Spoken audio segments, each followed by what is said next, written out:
I'm proud to say, please welcome First Draft's Training and Support Manager, Laura Garcia. Thank you, Jen, and welcome everybody to another session of Infotheque 2020. For the next hour and a half, we're going to be taking a deep dive into how you can do verification with the smallest screens that we have close to us, but that tend to be the ones that we carry around with us all the time. So let me tell you a little bit more about what we're going to be doing today. And let me start by introducing the people on this call. So my name is Laura Garcia. I am the Training and Support Manager at First Draft. I'm based in First Draft's UK's offices, and I'm originally from Mexico. So if anybody has kind of bilingual queries, I am 100% your girl. Shay, do you want to introduce yourself real quick? Sure. I'm Shaydanay, or Shay. I'm the Partnerships and Programs Manager in our US Bureau based in New York. Normally, we're based out of the Craig Newmark Graduate School of Journalism at CUNY, but lately we're based out of our homes. So I'll pass it on to Maddy. Hi everybody. My name's Madeline Webb. I'm one of four investigative researchers that, yes, we're formerly working out of the New York office, but I'm actually in Vermont right now. So great to have y'all here. For those of you guys who don't know that much about First Draft, let me give you the 30-second sum up. So we are non-for-profit and we work to empower people with the knowledge, understanding, and the tools needed to build resilience against harmful, false, and misleading information in the crucial moments when it really matters, like elections, like global health pandemics. And that's kind of why we're here, both to kind of share what we know and really interested to hear as well what works for you guys and learn from the questions that you ask to make this into a collaborative learning space. Today's agenda, we're going to go through three quick things. So number one is a brief overview of knowing what to look for and discussing the framework that we use at First Draft to understand mis and disinformation, talking about how do you get your toolkit ready and what kind of tech is available for you on your little phone. And then we're going to go to do three different sets of interactive examples, hooking up our phones to the screen so you can see what we are doing. This is one of those kind of like riding a bike. Sometimes it's better if you try things along as we're going so that you can kind of see for yourself, see how it works. We're going to try and make sure that we don't super speed up. The three of us can get very excited about doing stuff on our phones and then start speaking at 1,000,000 miles an hour. So let's go first with knowing what to look for. And it's an interesting one to talk about. If you've been joining us, for example, for the opening session or for the keynote yesterday, which was really interesting, the same strategies and techniques and tactics that we observe or that we can investigate on our computer desks, we can completely find those same examples in the stuff that interacts with us through our phones. And I think it might sound like a really obvious thing to say, but I think sometimes because we keep our lives and our personal lives on our phones, we forget that that same interaction is there and that we're interacting with the same kind of content, that those same kind of techniques and strategies play out in whatever way we look at them, regardless of what screen it is, right? Whether it's a computer screen, a smart television, or our mobile phones, or a tablet. And how all of these interplay together and how you can try and like join the dots of the stuff that you see in your work, regardless of where you're interacting it, to build those bigger narratives of the stuff that is going on in the patch that you cover or the particular issues that you cover. And Shay and Maddy, please jump in if there's anything like more US specific that you want to add on any of these first little bits. And the other thing that we try and be really conscious of at First Draft is of how the narratives that we eventually end up finding that are problematic build over time. It's kind of like a slow drip of water that eventually ends up making a huge hole in a rock in a cavern, right? And it ends up, that slow drip is because of the things that we forward to each other, right? It's so easy to just do this and send something to somebody else and forget that that is a huge part of the problem. And how do we both become more conscious ourselves of the information that we consume with each other, and how do we help our audiences understand the role that they play in building these wider narratives, right? And how whatever it is that we're going to end up finding problematic started not in like big essays and treaties, but through short memes, little things that people share, a screenshot here and there, a Facebook post, something that was meant to be funny, but all of it in summation becomes a big narrative. And just to give you an example, obviously now we can talk about vaccine hesitancy and how that's been building for a while, and how, again, that narrative grows and grows. And this is a particularly interesting podcast by the New York Times called The Vaccine Trust Problem. And I'm going to show you a nifty trick with your phone that's going to come in handy later. In case you didn't know your phone scans QR codes, switch over to camera mode just on whatever phone, whether you're on an iPhone or an Android, and point it at the QR code that's on my screen right now, or your screen, sorry, right now. And it should give you the option to open the link that takes you straight to this podcast. So now you know, you've learned something today. How do we scan QR codes with our phone? We're going to use it later to follow along with some examples, but 100% recommend listening to this podcast. And another crucial part of how we kind of approach mis and disinformation at First Draft is using a theoretical tool called the Trumpet of Amplification that was developed by Claire Wardle, who's been heading up previous session and the keynote yesterday, and who is our kind of research genius. I was going to think of a different word with using the word brain. Basically, everything comes out of Claire's brain, and it's amazing, and it really helps us understand the kind of things that we're seeing in front of us. And the Trumpet of Amplification is a specific one that talks about how information spreads organically throughout the internet, and how sometimes bad actors can use it specifically to try and amplify content by feeding it into this funnel that leads from more anonymous part of the webs, closed networks, conspiracy communities, eventually social media that is a little bit more public, like Twitter, Facebook, Instagram, TikTok, because they know that journalists, they know that we are watching those spaces, and that we will report on stuff every once in a while. And what they're looking for is that amplification, that podium, that oxygen, that space to get their theories and their memes or their made up information published and publicized and talked about, right? And that's kind of something that we need to be really aware of, how as journalists, sometimes we are the target of this process. And it means that just because we're seeing stuff on social, just because we're seeing something on Twitter, just because someone forwarded you a video from the explosions in Beirut from yesterday, it doesn't mean that immediately we can trust where it come from. And the same checks that we would do if someone dropped a folder of photographs on your desk back when we all had offices, we have to do those same checks with all the digital material that gets put in front of us. And we are going to walk you through some quick ways of how to do it with these little teeny tiny things.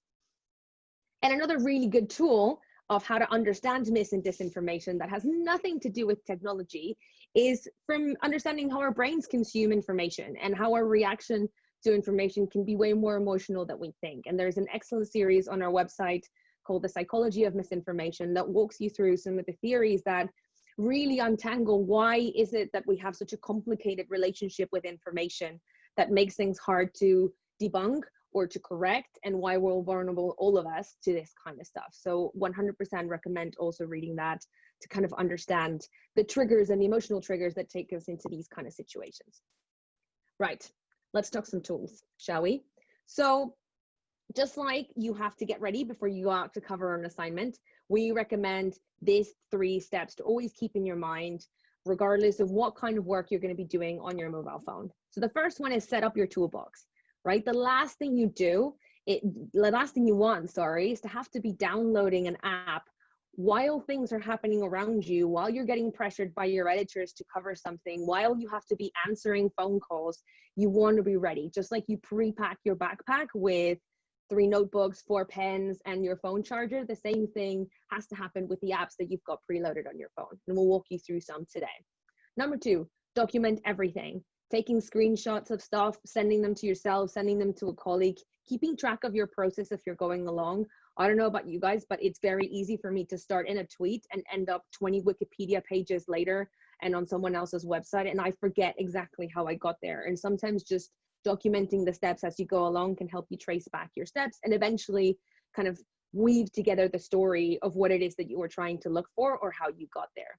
And number 3, which seems really analog, don't forget to use this thing for its first intended purpose. Sometimes the easiest way to verify something is if you got a phone number, just call it, right? And it's weird how I used to teach at a university, and my 18-year-old students who were first years are just terrified of the phone, and it's the last thing that like comes through their mind, even though they're doing this all day. And I was like, why don't you just click on the phone number and see who answers on the other end, right? So there you go, 3 kind of main things to start us off. And if we talk about the stuff that we're going to put in our backpack, right, into our phone and our reporter's toolkit, there's tons of apps that can help you through the entire process of reporting, from Obviously, apps that help you access social media for storytelling, for reverse image searching, account analysis, to research trends, for geolocation, to make your browsing on your phone more secure and safe, particularly if you're looking at problematic content. And today we're going to walk you through a selection of those, but just know that there's way more out there.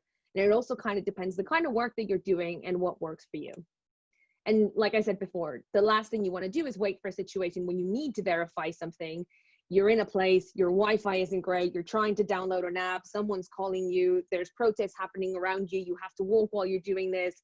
You want to be ready and have all this toolkit set up and waiting for you on your home screen. So how do you get your tools ready? There's two types of things that you can have on your phone. One is an app that you download. These will vary by operating system. So whether you're an iPhone person or an Android person, in terms of technological diversity on this call, you will get none because the three of us have iPhones. But a lot of the stuff that we're going to show you works almost exactly the same way on Android phones or on Windows phones or any other type of operating system. Some of the apps will cost money, and some of them will also be free to a point and have in-app purchases. The ones that the tools that we're going to be playing with today are all free. Am I right, ladies? Yeah. So in terms of accessibility, there's no problem there. The second type, and it's a little known one, is you can make home screen shortcuts. And it means that websites that are optimized for mobile viewing, that are really well laid out so that you can interact with them on your phone, you can make a little shortcut for that particular website on the home screen on your phone so that you don't have to go into your browser, type in the URL address. Oh, wait, was that the right address? Oh, I just misspelled it. It's just ready for you to go and to click it on your home screen. And there's two ways to do it, and I'm going to show you how in a second. If you're on an Android phone, you need to open that website that you want to make a shortcut from using Chrome. And then on the top right-hand side, there's going to be those three little dots that then if you click it, give you a drop-down menu with options. If you scroll down far enough, one of them says add to home screen, and you'll get a little icon and it'll live on your home screen. You can then rearrange that icon just like you would any other app. So the three examples that we're going to walk you through are going to be how to do verification of accounts. So things like confirming identity, looking at people's profiles, searching for contact information, trying to find other sources to verify, digging through that rabbit hole a little bit. We're going to do an example of reverse image search, which is where we're trying to find out if a particular photograph has been published before. And even if we can find better resolution versions of that photo or uncropped versions of a specific photo. And we're also going to do examples of advanced search. So just because you're on a phone, it doesn't mean you can't use the same kind of tricks that you would on a desktop computer. Now, this isn't necessarily the order that we're going to be doing things in today, but these are the three things that we're going to walk you through. And again, if you've got your phone on you, and who doesn't, and you want to try some of this stuff along as we're going through it, please, please, please do. And without further ado, I'm going to hand you over to Maddy. All right. Hi, everybody. Susan, I see your comment in the chat here, and I think maybe if there's things that people want to go over again, we can do a little debrief session at the end. Laura, does that sound okay? Going through somewhere. Susan is wondering if we could do the home screen tutorial again. Yeah, definitely. Susan, make sure you're opening it on Safari. If you're clicking through from a different app, for example, if you're on Slack and if you click a link, it'll open it on Slack, not on Safari. Same happens with other apps like Twitter or email.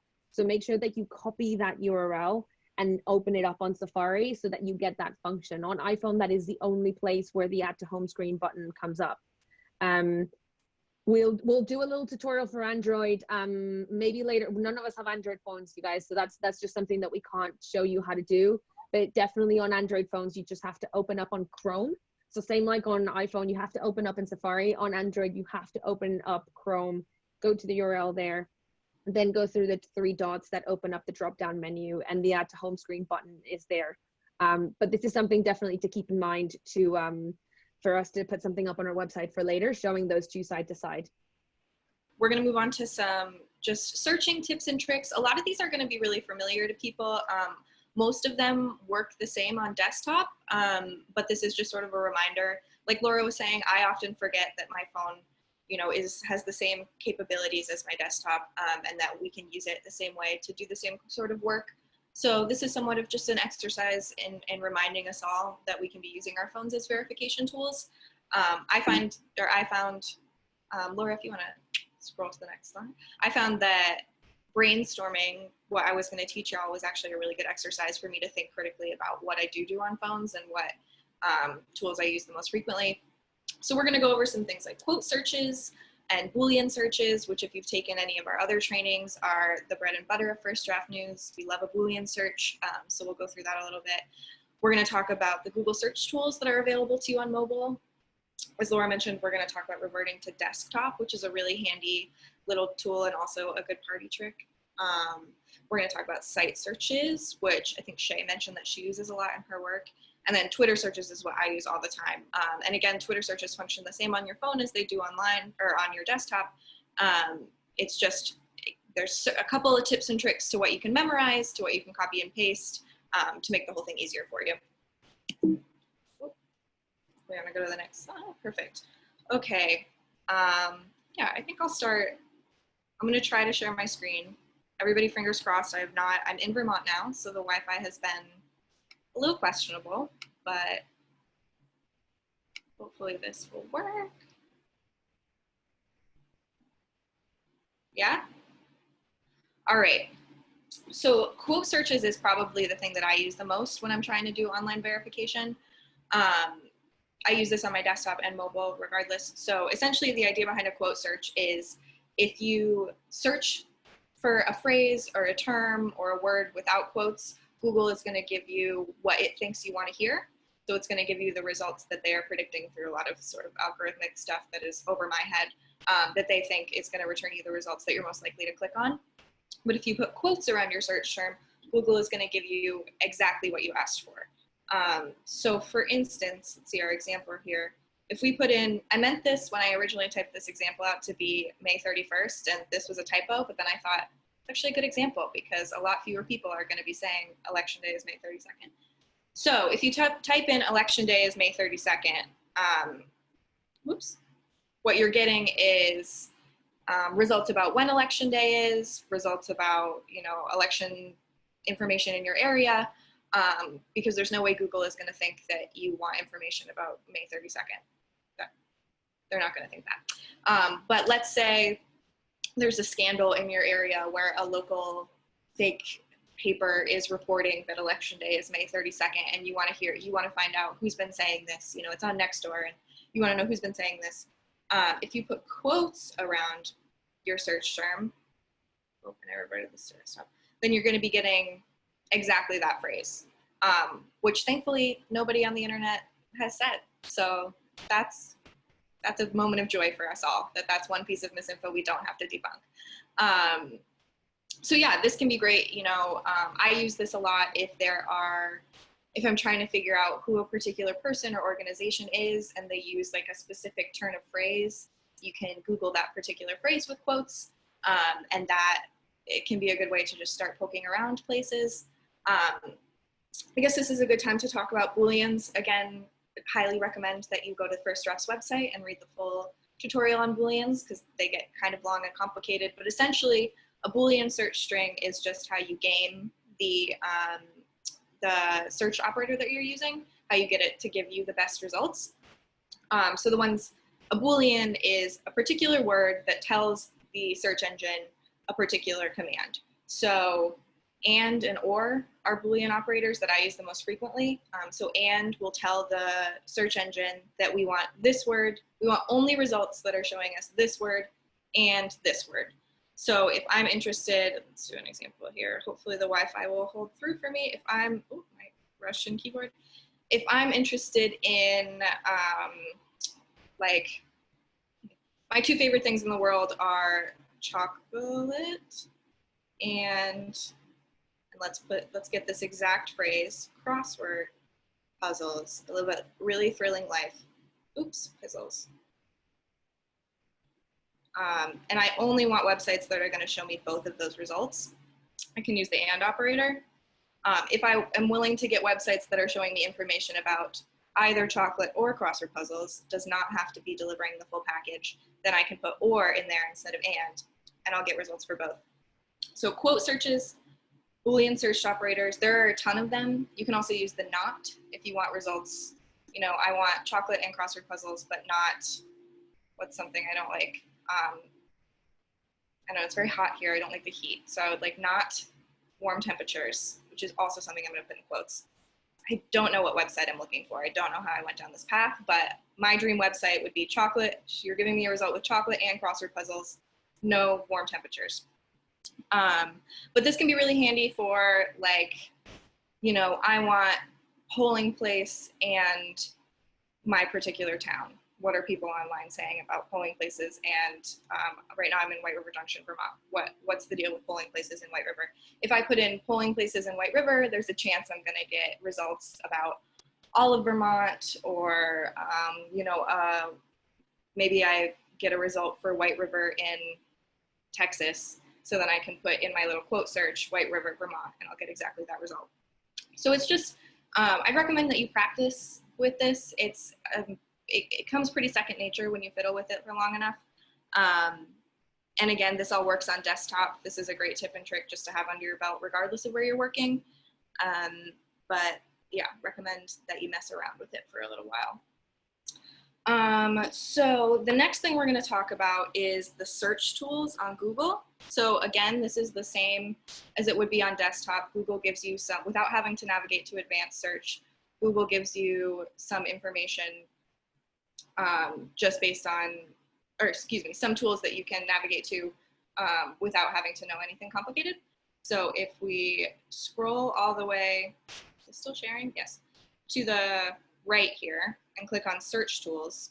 This is something I use during breaking news events all the time. So if someone is saying the election is May 32nd and they're saying it this week, you know, maybe this is a recycled trope. Somebody said the election was May 32nd last year, but somebody's also saying it this year, and we only want to know about them saying it this year. We can scroll all the way to the right here, click search tools, click our anytime, and choose, you know, they just said it, so I just want the past 24 hours of results. What's that going to give me? Again, not in quotation marks, so Google is guessing about what they think I want to hear here. They're not giving me the exact search term. But they're only giving me results over the past 24 hours. The problem with these, am I going too fast? I do get very excited about, okay, cool. The problem with these search terms, or with these search tools, is that on desktop, you can use custom time boundaries. So I can tell Google, I would like to search for something that happened a specific week in January. Here you cannot. You can only search your the time boundaries that they provide for you. So this is a great opportunity to learn a little fun, again, I think party trick. Obviously I'm very fun at parties.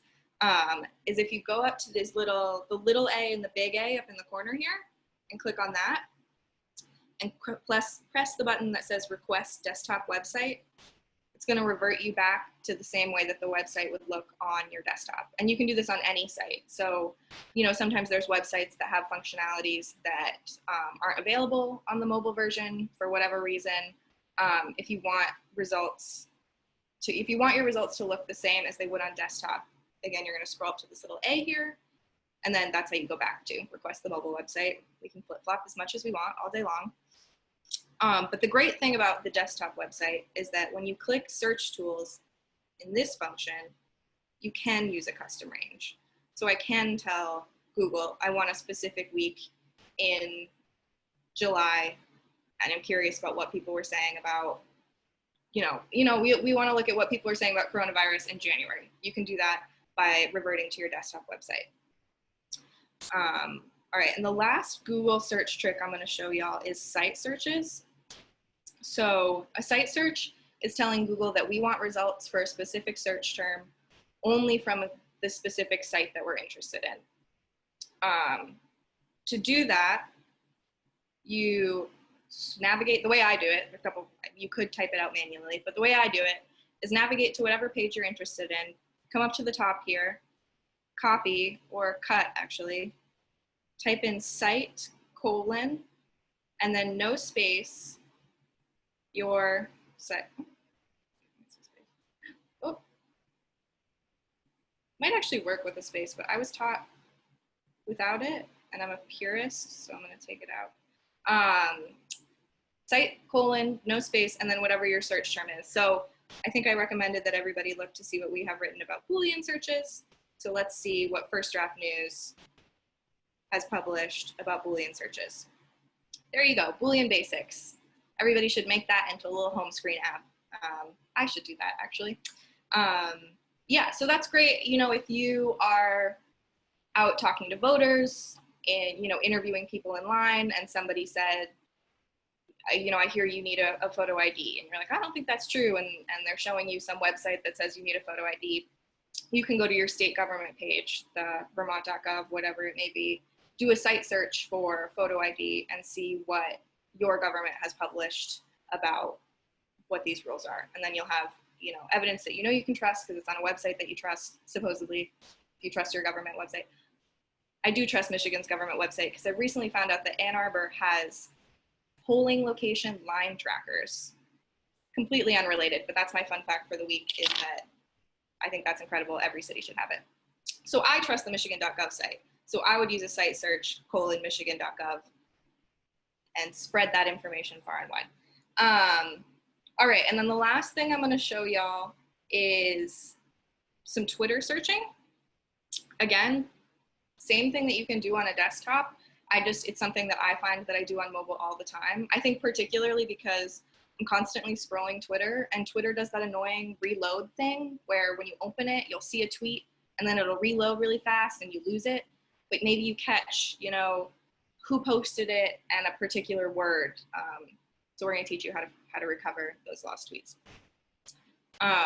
So yeah, let's say I load Twitter and I see a tweet from Ira Madison, journalist that I admire, talking about Bravo TV, which is obviously something that I'm interested in, but it scrolls away too fast and I can't find it, so I need to recover this tweet. So there's some search terms for Twitter. Again, these are the same on the desktop, and if you Google Twitter search terms, you're gonna get a dictionary. It's really not complicated. It looks a little complicated because they use a lot of colons, which are intimidating, but I promise it's not. So on Twitter, if I want to recover Ira's tweet, I'm going to use the from function. So from colon and then any handle will give you all tweets. I mean, if you want to do all tweets, we can look at all tweets from Ira. As long as you know their exact handle, you can't have any typos, which is a bummer. But from colon, no space, handle will give you tweets, and then you can put in a particular search term. So if I put in Bravo, I can see all tweets from Ira. See, yes, I need to know about this. I'm so glad that I could find this tweet. You can also use the sense colon. I think maybe Laura, we should go back to the slide so they can see these terms written out. Yeah, so there are a bunch of commands that you can use for Twitter, but these are the ones that I recommend memorizing. These are the ones that I use all the time, particularly the from. From colon, account name, handle, will give you tweets from that person. Since and until are how you add time boundaries. So again, if you only want to look at tweets from the White House about coronavirus in February, this is how you would do that. You would set it up with search term from the account handle until, and then the day has to go year, month, day, something I often forget. Again, you can always Google it. I do that all the time. Until whatever date, since whatever date you're particularly interested in, and it'll return only those results. The one warning I would add is that all of this has to be typo free. So sometimes I mess up the dates. I'll put in, you know, the year is 220 instead of 2020 or whatever, and that throws the whole thing off, obviously. So if you're not getting any results and you feel like you should be, just double check that and make sure that you typed in exactly what you meant. And with that, I think I will pass the mic to let Shay teach you how to use some of these tools to verify information. Some of the things that I'm going to cover are basically a walkthrough of how you might investigate a source on your phone. We're going to start off with a couple of reminders of things that you should always be asking yourself and looking out for when you're investigating social accounts and trying to verify accounts on social media. Then we're going to practice, and I'm going to do like a live walkthrough with you, and I'm going to point out things as they appear on your phone that are a little bit different than how they appear on desktop.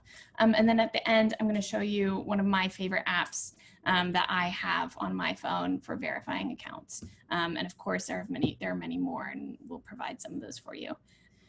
So just to start off, we wanted to give you a reminder of the 5 pillars of verification, because we're talking about verification, and these are kind of like the 5 things you always need to remember to check when you're doing any kind of investigation or verification. And that is provenance, which means, are you looking at the original piece of content?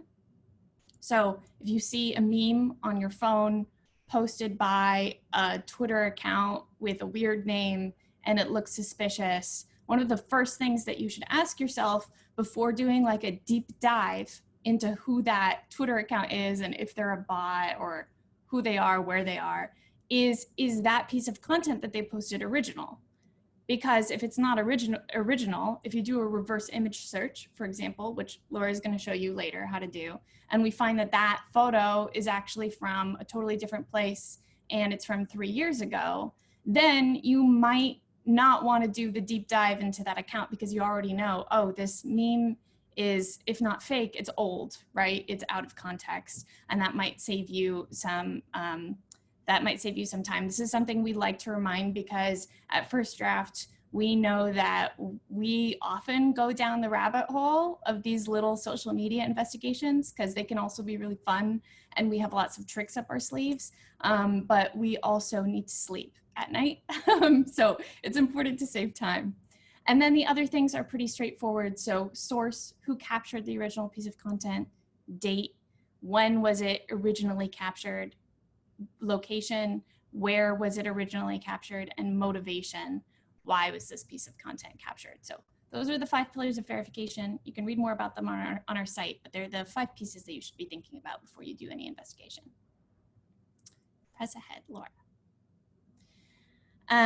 Okay, so some general things that you should keep in mind when you're looking into any source. One is click through the profile.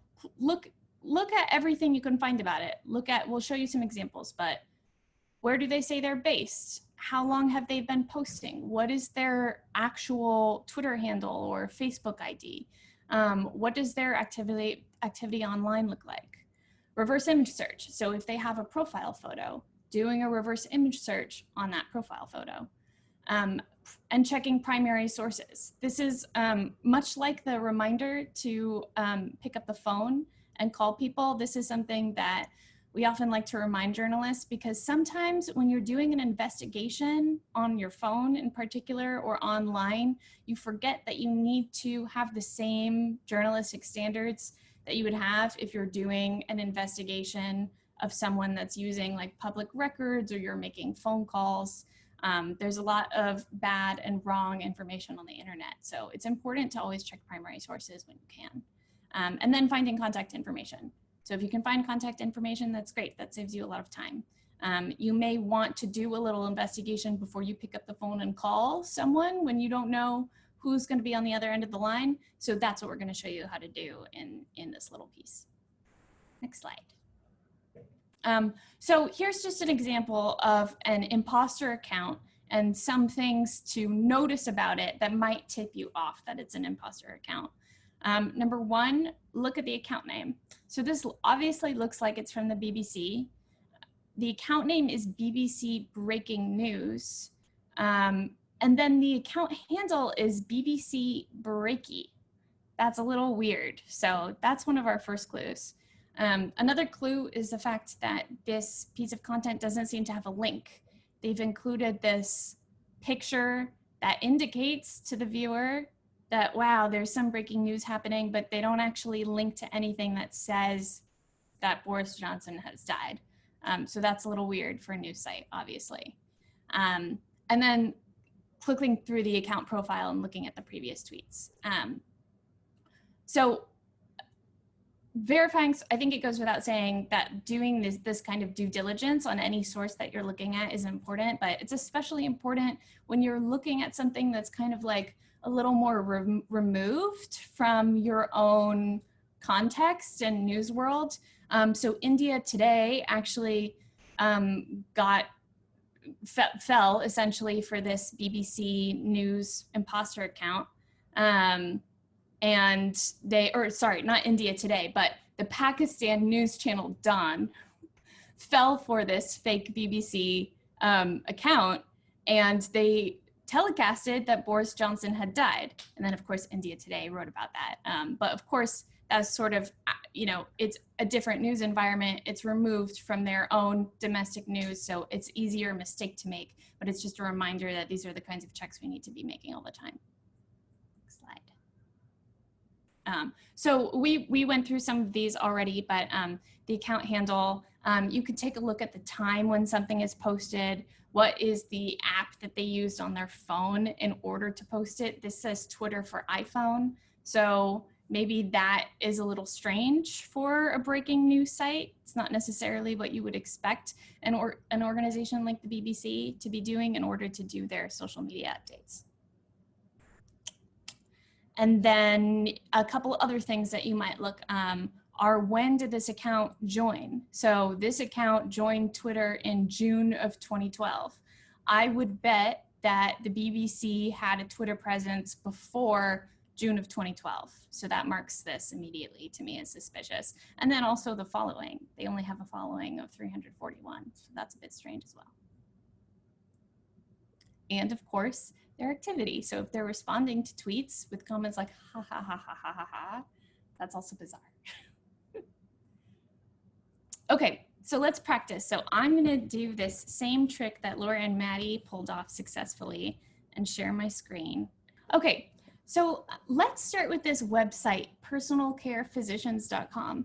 So I'm pulling this up because, of course, everyone is still talking about coronavirus, and there's a lot of interest in verifying people in the medical field and who those people are and who are the people who claim to be speaking from authority on the pandemic, right? So let's just take a look at this website and see what we can find from it.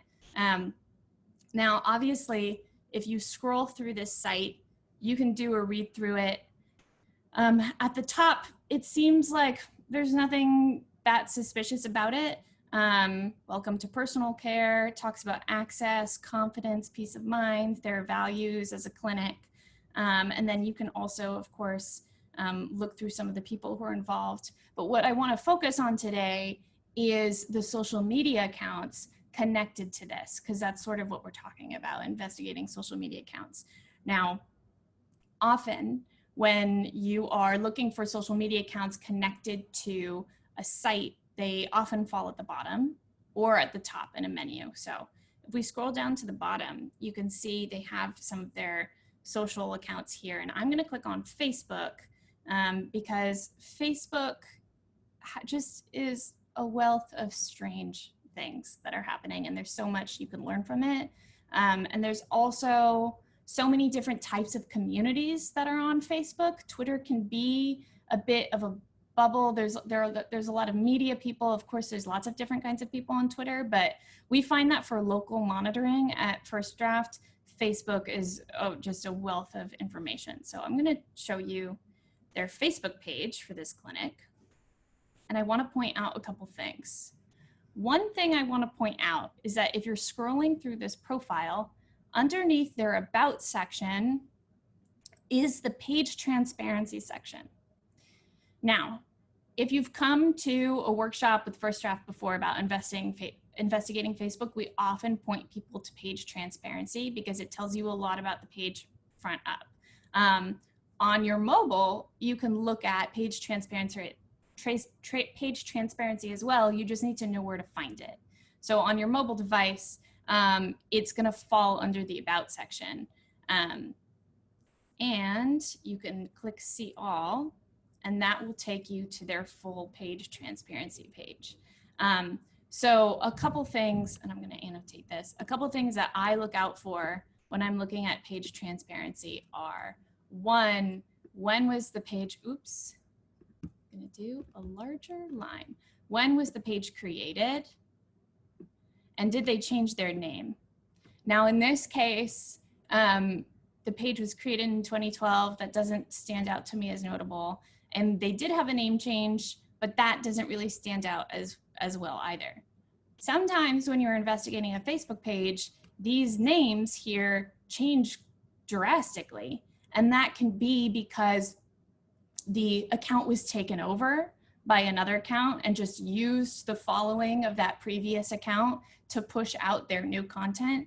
Sometimes it's because the intention changed a little bit. One of the things that we've seen with Reopen protest groups on Facebook is that some of them have changed their names to be about broader election-related issues or coronavirus issues. So they started specifically as anti-lockdown pages, but then they broadened their mission and they changed their name.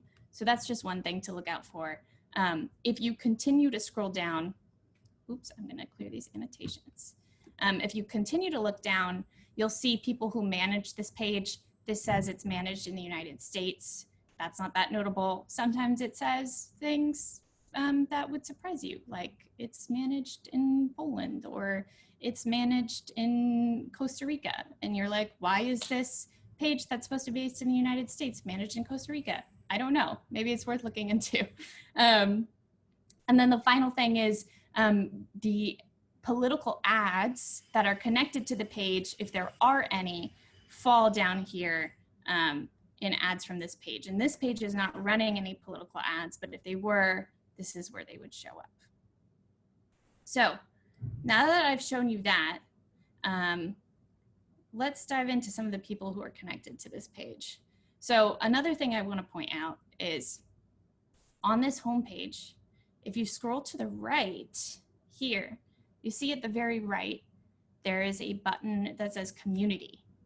This is a great place to look if you want to see what are the people who are interacting with this page posting. So if you press on community, that shows you anyone who has posted on this page. So we've clicked that and I'm going to scroll down. They have some photos and then they have some posts.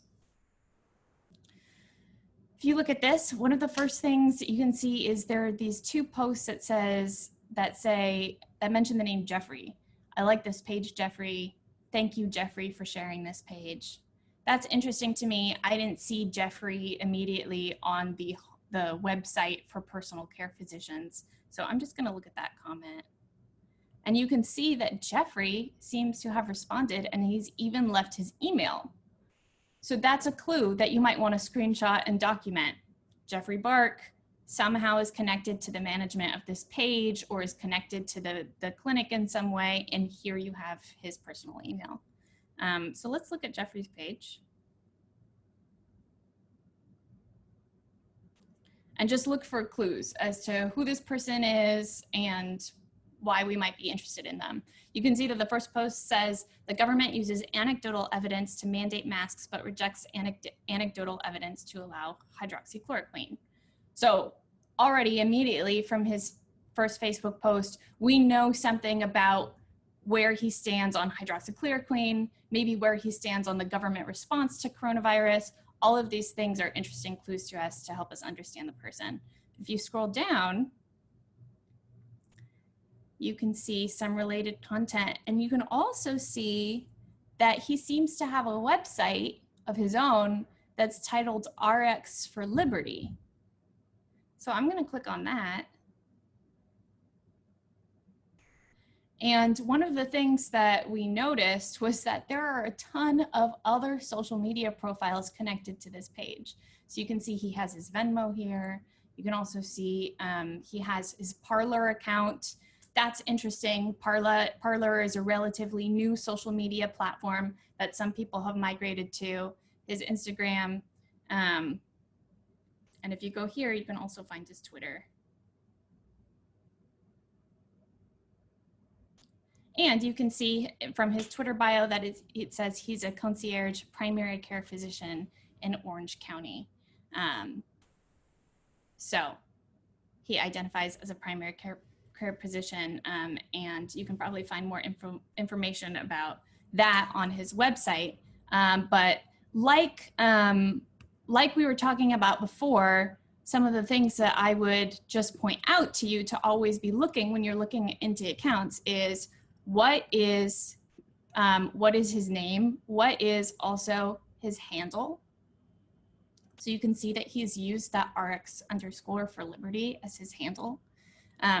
Now, one really useful way to apply what Maddy was talking about quote searching is to take someone's social media account handle and quote search that, because often people use the same handle for their different social media profiles. So if you wanted to understand who is Dr. Jeffrey Burke, what is his deal, you know, like where is he based, what, you know, what part of the medical field does he occupy, and you wanted to do all of that research, then you could do that by looking at his handles. And then also, when did they join? What is their following? Right, all of these things are things that you should pay attention to. And you can see also that if you scroll through this, he took part in a rally to reopen schools in Santa Ana. So already we have a lot of information about who this person is. Coincidentally, this is one of the doctors who participated in the America's Frontline Doctors video, which went viral. I know that lots of people saw that and were interested in it. So if you wanted to do some research into who those doctors were and what was their message, this is how you would do it. And you could apply that to anyone in the medical field if you were trying to sort of authenticate who they were.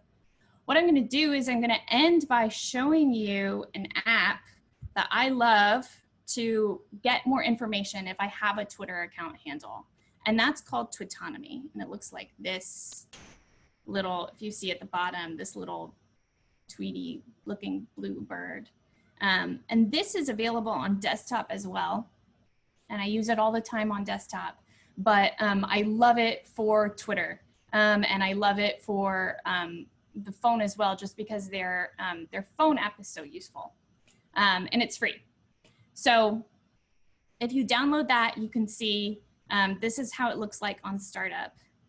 And I'm gonna go to the top here and I'm gonna type in his handle, RX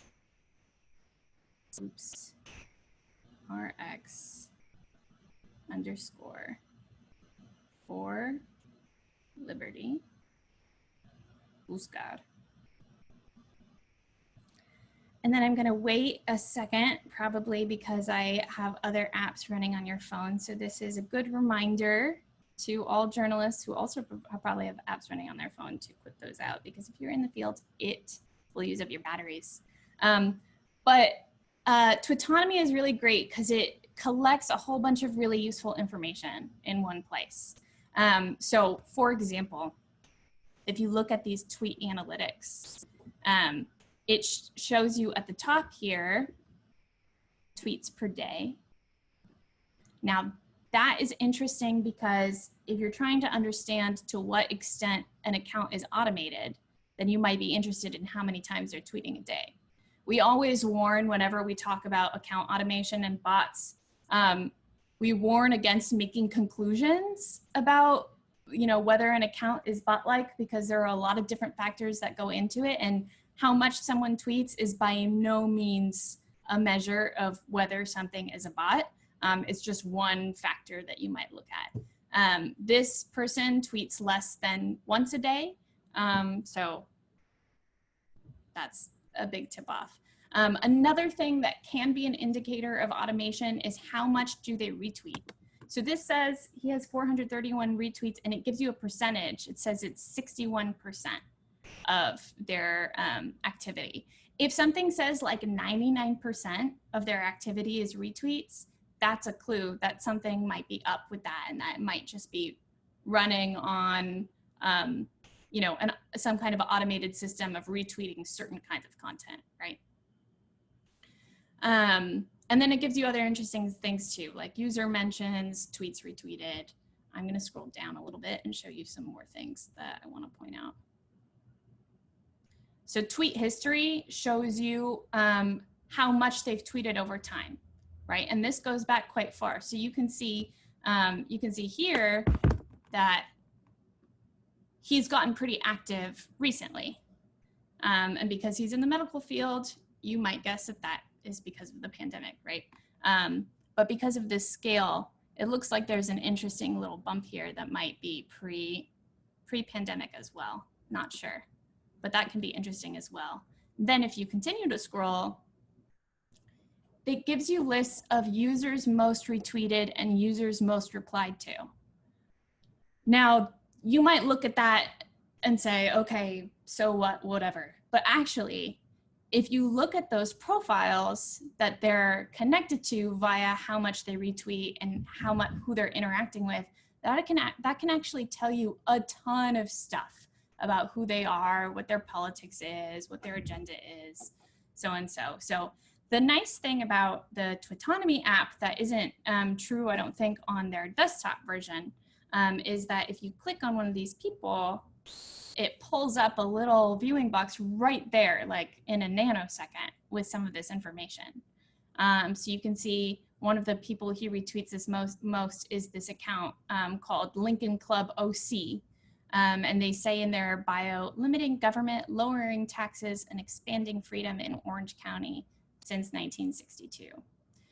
So that's really interesting to me because it's a very particular political position.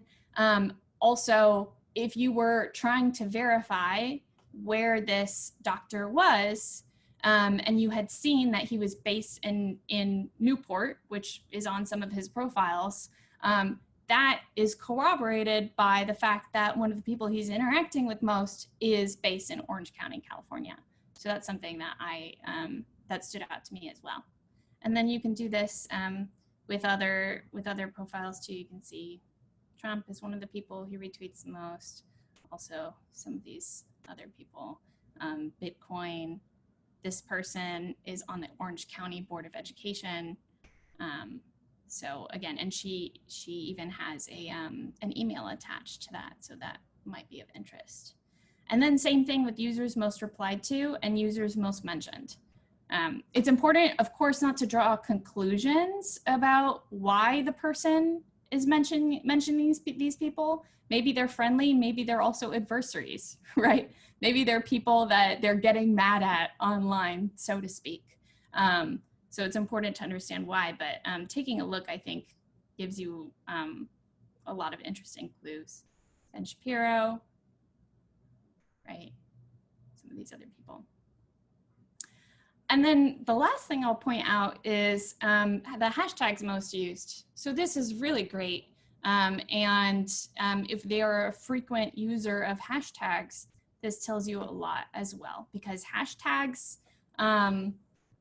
like more than other kinds of keywords on Twitter, really change depending on someone's position, right? So if you were a Hillary supporter in the last election, then you were probably tweeting hashtag I'm with her, right? But if you were not a Hillary, so if you were a Trump supporter, you were probably tweeting, you know, like hashtag crooked Hillary.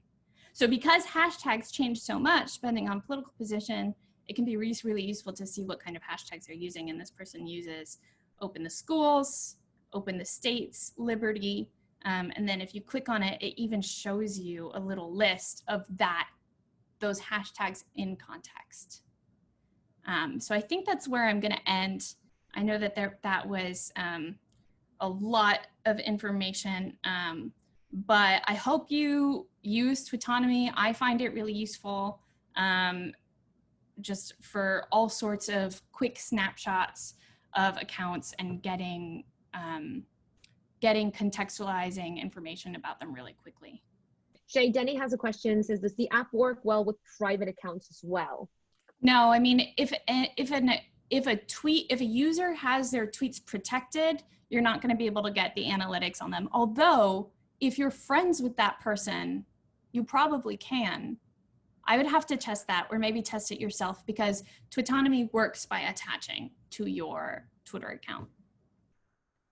So you have to sign in like using your Twitter account or a Twitter account to use it. Yeah.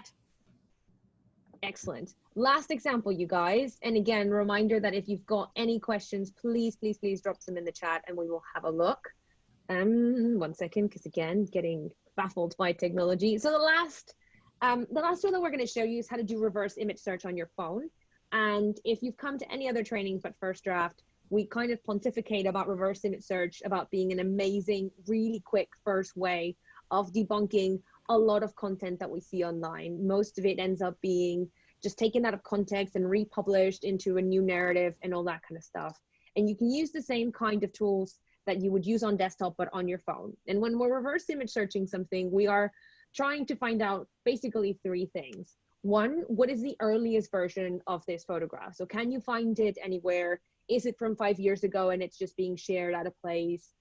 Or can you trace it back to where it's been shared, right? Like Shay and Maddy have been talking about, sometimes seeing what communities interact with this content and how it has spread online can actually tell you a lot about that content and those communities and where it's come from and help you trace that back. And the other one is, can you find a better resolution photo? We all do this. We all screenshot things and share to each other and then do it again and again, repurpose, reshare, remix. And that's kind of the nature of how we interact with content online. And if you do a reverse image search photo for a photo that maybe has not that great quality, you might end up finding a previous version that actually has better quality. So we're going to try this out with one specific example. This particular photo was making the rounds in the UK probably around May, when the restrictions around lockdown were starting to be eased out a little bit. And someone said that this was a very British pigeon waiting in line to go to the supermarket. You can see the bird is kind of like standing in its little circle. And granted, we were all kind of starving for cute animal stories. So people who doesn't love an animal story, people started sharing this over and over and retweeting, quote tweeting it. And I mean, there have been some really actually cute, true animal stories for lockdown, right? I don't know if you guys saw this particular one of a kangaroo that went hopping about in Adelaide at the height of lockdown when there was literally nobody around, and it was caught on police cameras just having the time of its life hopping about a particular town. Or this flock of sheep in a McDonald's restaurant in Wales at the height of lockdown as well, that just took over the parking lot of a McDonald's. So it's not like cute animal stories weren't true before. And therefore there's a reason why we don't want to find yet another cute animal story. But as earlier examples on lockdown showed, not all cute animal stories are true just because we want them to, right? So all the pictures, for example, of people sharing the canals in Venice and saying nature is healing, all these dolphins are coming back or whatever, actually weren't from Venice and were taken a little bit out of context. So first thing, that analog alarm bell has to kick in to go, right, before I share this cute pigeon story, can I dig a little bit deeper to check that it actually is what it says it is, right? So try it with me. Try this trick again of scanning the QR code that's on your screen so that you go specifically to this example as it existed live on the internet when I came across it. And I'm going to ask you not to look at the replies in the tweet, because that's kind of cheating, because this is an example from the past that people have already kind of figured out whether it's right or not and where it's from. So pretend it's an exam, just look at the content as it's taking you straight to there, right? So if you open up your phone to the camera app, scan the QR code in front of you, and it's going to take you to a tweet. And now give me a second to fight with technology to share my phone on Zoom, and I will walk you through it. Now, if you're super quick and smart and you've already solved it, don't put it in the chat just yet. Give us a chance to do it together. And if you want to try along with me, please do. Here we go. Right, so this is a tweet. And going back, and all of these pieces fit together, right? So think about all the stuff that Maddy has walked us through, all the stuff that Shay has taught us about. So first of all, we're going to look at who the hell is this person who tweeted this photo, right? They have a verified tick. That means something, but not everything. If we click through to this person's profile, his name's Jeremy Vine. He has got a bio that says person, woman, man, camera, TV, says he's based in London, links to a Facebook page. Look at the amount of followers this person has. So in terms of spread, do we want to investigate stuff that this person tweets?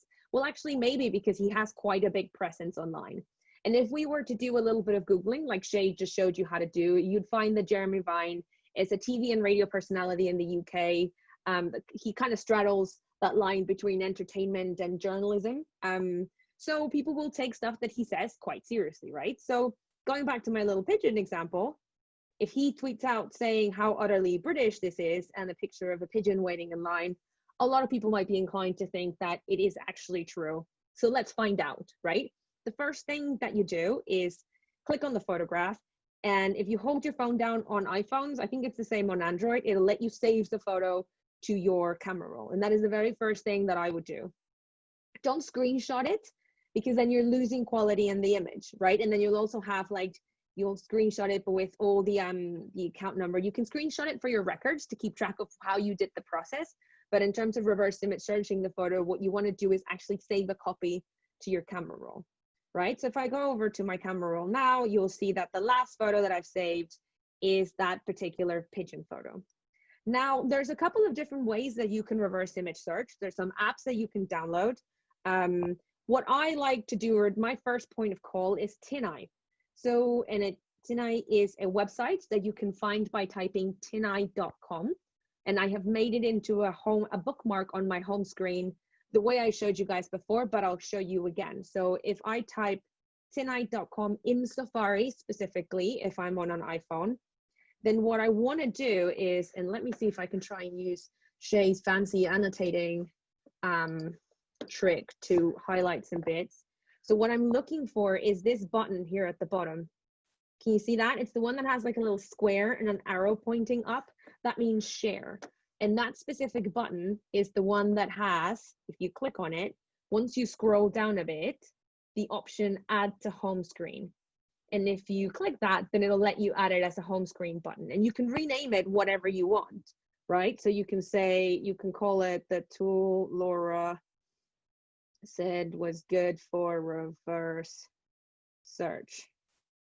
And then once it's on your home screen, I mean, obviously that's a humongously long name and it doesn't work, but my point is you can change the name to something that helps you remember what it's for, right? So I'm going to open the tool that Laura says it's good for reverse image search. And what I'm going to do is use this button on the arrow pointing up on the left-hand side to upload the photo that we just saved to our camera roll. So I'm going to go to my photo roll, click that photo, hit done. And what TinEye is going to do, it's going to search the internet for images like that or exactly like that, right? And a point about reverse image search engines, and this works the same on desktop than on phones. Different search engines have different search algorithms and look sometimes they will find different results. So if there's something that you reverse image search on TinEye and you find nothing, that doesn't necessarily mean that you are sure this photo has never been used before. You might want to try another app or use Maddy's trick to call for the desktop version of Google Images to reverse image search that way, just to see what you find. Because these different algorithms sometimes find different things, right? So already we can see that it has, let me start my English again. It has searched over 42.5 billion images in 1.3 seconds, pretty impressive, and found 52 results of something that it thinks it matches. And I can scroll down and see where it's found them. So if we go back to the original tweet, let's see when it was from. So this tweet is from April the 25th. You can see the dates, right? So I'm not really interested in any images that it finds from April the 25th or afterwards, because they might just be reshares of this one. What I'm trying to find is, has it been on the internet before, right? And this is where I lose my TinEye. Here we go.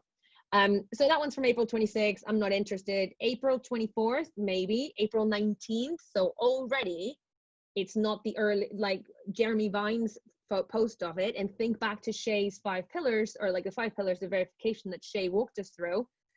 Is this the original piece of content? Probably not, because there's already another one from April 19th, May the 3rd, April 14th. And look at where it's finding them. So Twitter, Imager, and then there's some from Reddit down here as well. So look, from Reddit, April 12th.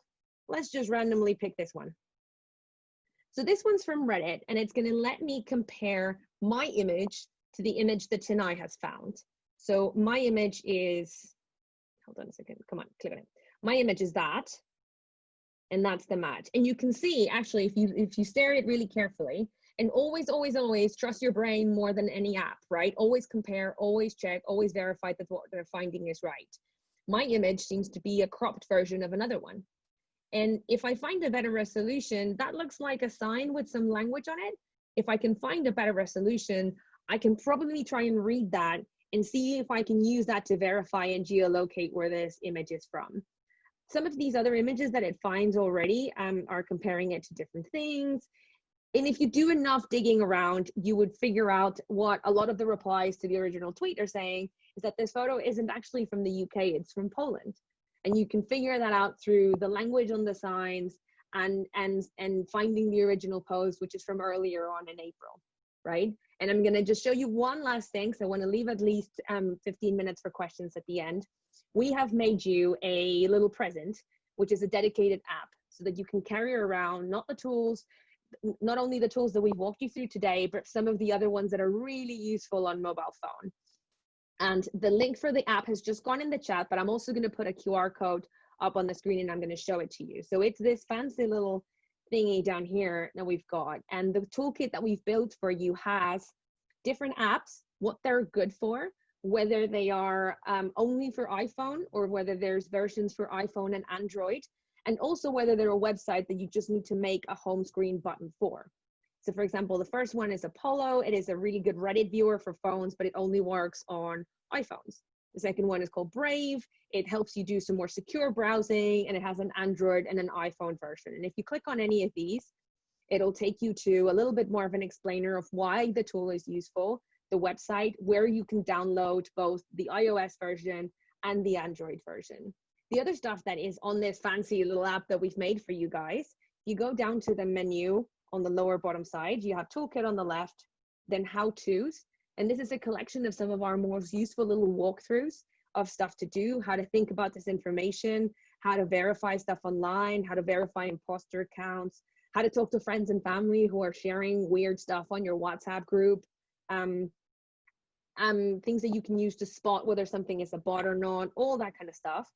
Next button to the right is a collection of cool little games and challenges that you can play to test your verification skills. Some of them are ours, some of them are made by other people, but they're all pretty cool. I recommend Get Bad News, made by some researchers in Cambridge, which puts you in the seat of someone who's trying to create chaos by sowing distrust and sharing disinformation, and really makes you think about how intentional some of these strategies and techniques are. It also plays beautifully on mobile, is in different languages, and has a children's version. So if anyone's got kids and you want to start having conversations with them about how they interact with information online, this is an amazing game to play.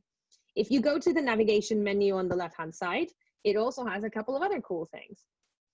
Essential guides. So the team at First Draft has written essential guides on how to do some of the core bits of understanding mis and disinformation and how to report it responsibly, how to verify it.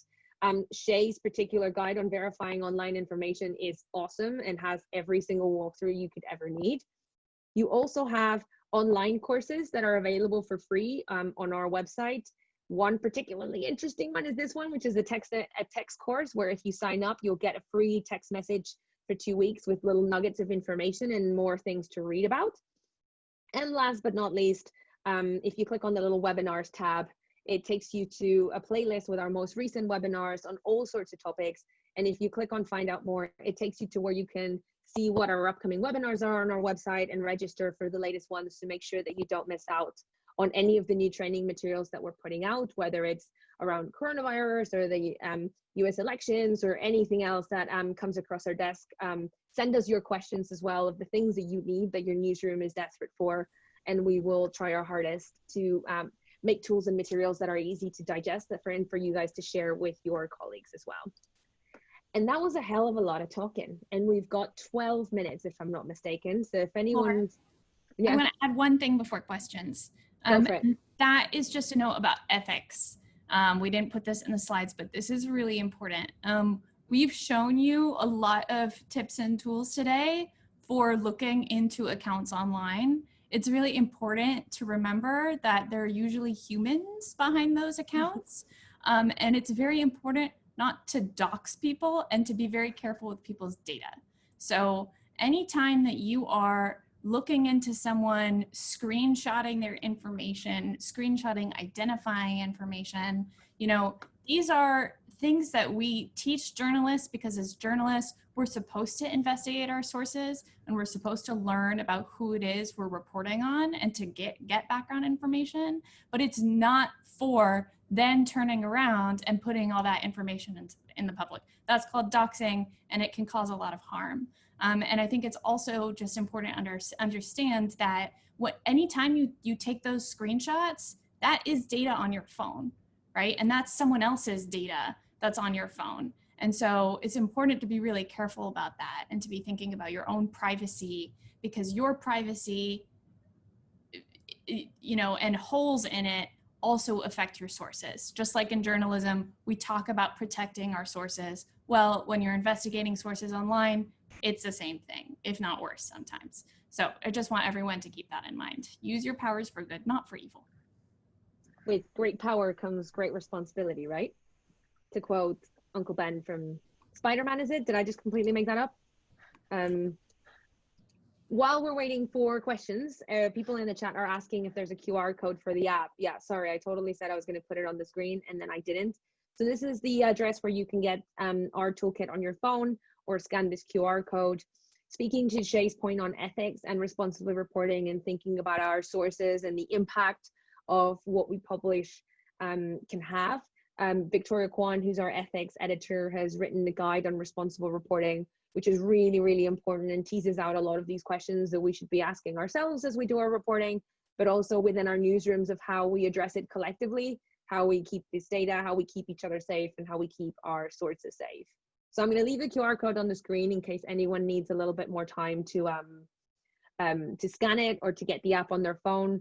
And we're open for questions. Give us all of your questions on the chat. We'd love to hear what's on your mind, or if you have any kind of examples in mind that you think, oh, what's the tool that would be the right thing to do this as I go along. Please, we're all ears. We would love to hear what it is that's on your mind. While we wait, Maddy and Shay, can I ask you both to think a little bit about a recent example when you were out and about or away from your desk? Not that we're all going loads of places right now. And then one of these apps or one of these things came really handy, so that you can share with us a little bit of kind of lived experience of how this has affected your journalism work. And I have half an eye on the chat. So if anyone's got a question, I will interrupt you to ask that question. Well, I don't know how much journalism is related here, but I guess this is pre-lockdown, so maybe this is not recent. But right before the lockdown, I was out at a bar that had a very strange picture of in their bathroom of a man clad with long hair and like a leather jacket holding a fluffy cat. And I thought that was really strange. And so I used one of the reverse image searches. It wasn't TinEye. And actually, folks, if you go to the App Store, there are a lot of reverse image search apps that you can use as well. We were talking about this a little in the chat, but there are some that allow you to do like multiple search engines as well. So you can search TinEye. You can also search Yandex, which is a Russian search engine that can be particularly good for identifying faces. You can do them all at once. So ping us if you have questions about that. But I took a picture on my phone of this man with his cat, and I did a reverse image search on it because I wanted to understand where this came from. And it was so weird. It came from an old comic book about a man who turns into a cat. It was like this whole fan fiction world about men and cats and how he gets the princess at the end.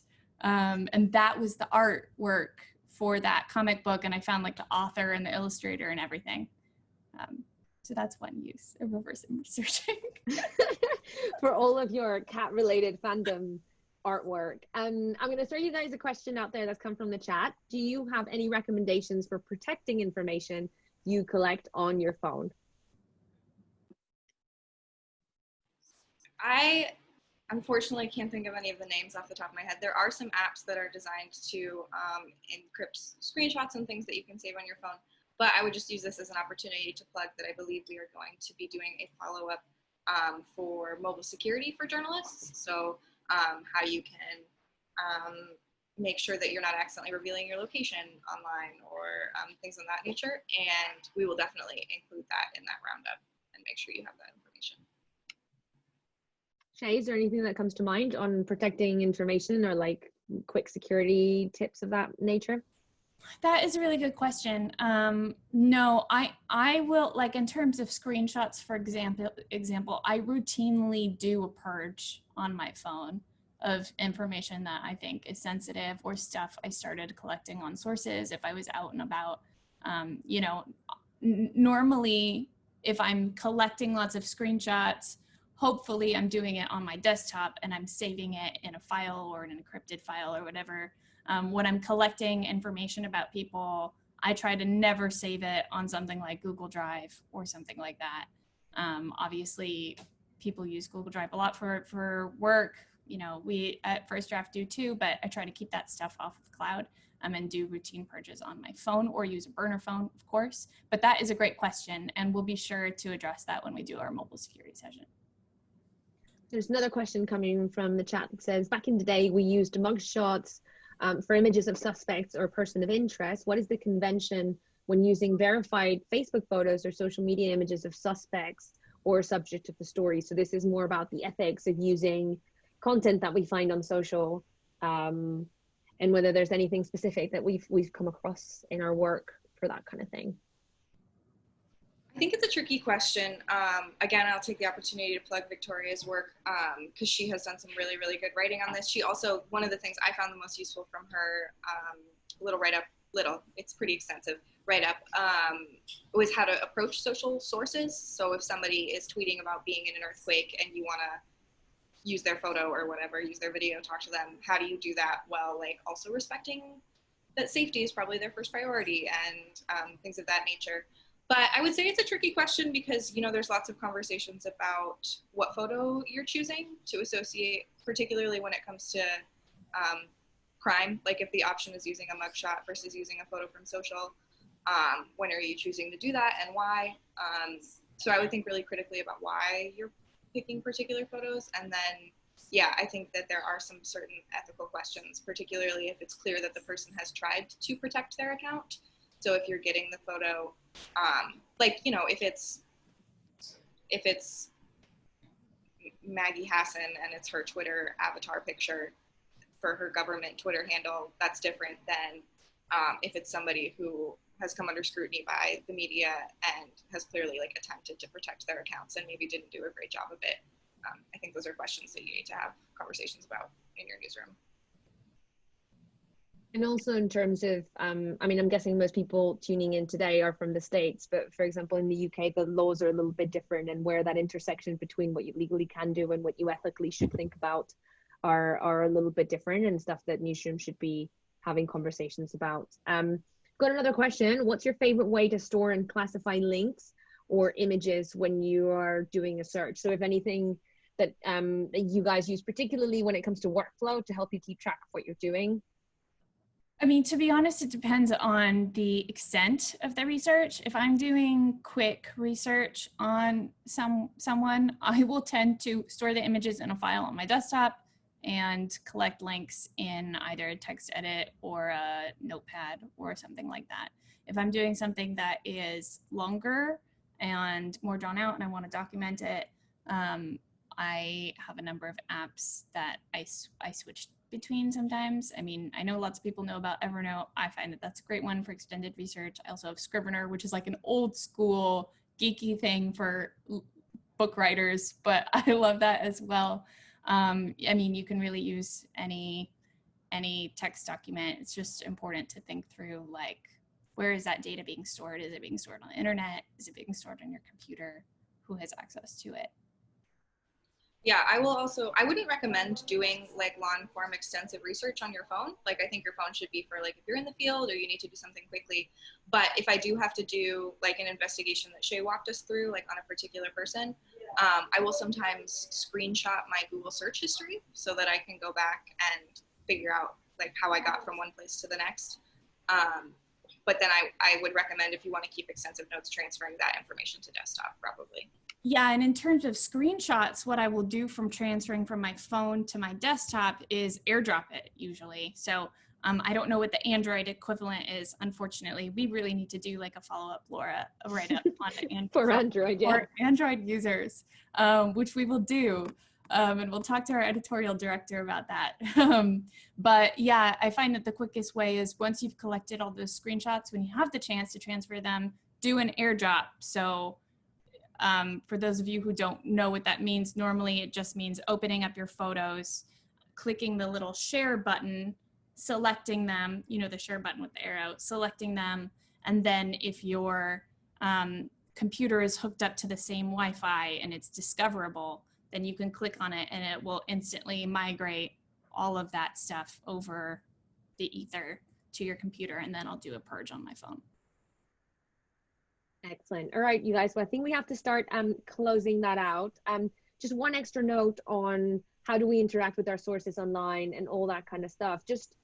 And one of the really good points that Victoria makes in her writing, and that Claire Warder also does, and when she's written about how we interact with sources online, is think about what you would do if you were meeting this person in real life. How would you treat a source offline? And try and think of digital equivalents for that, whether it is making sure people are safe first, or how do we treat the information that they give us? What would you do if you were having to knock on someone's door? It's kind of the same parallel if you're knocking on someone's Twitter account to kind of use their information or try and interact with them.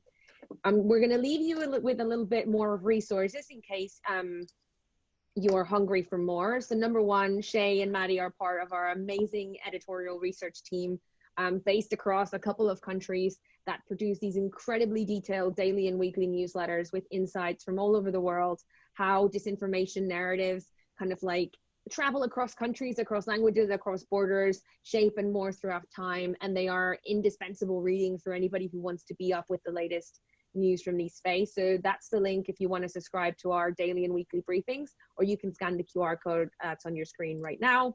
And again, to replug the text message course, just because this is a session about doing stuff on your phone, this is an entirely free 2-week text message course that you can do on your phone, share it with friends and family, to get you thinking about different ways and different things that we can talk about with our communities to get prepared for mis and disinformation ahead of the election coming up in November. So either scan that QR code, or that is the link that you need that's on your screen right now. And last but not least, just to remind anybody who's not aware that we're doing an amazing closeout session for Infotheque tomorrow that is going to be broadcast live on First Draft's website, and it is with Stacey Marie Ishmael, who's the editorial director at Texas Tribune. It's going to be amazing. It's at 5 o'clock Eastern, so end of the day, grab a drink, grab a coffee, grab a lollipop, whatever it is that's in the UK. We're going to be in our pajamas, but we will definitely be tuning in to what is going to be a really interesting conversation. So please, please, please join us tomorrow. You can find the live stream straight on our website. And last but not least, I really want to thank Maddy and Shay for their amazing insights. We are all on Twitter and findable for questions and further chats. This has been another session of Infotheque. We are incredibly grateful that you guys have joined us this afternoon. A recording of the session will be available very, very soon on our website. Thank you, everybody, for joining us.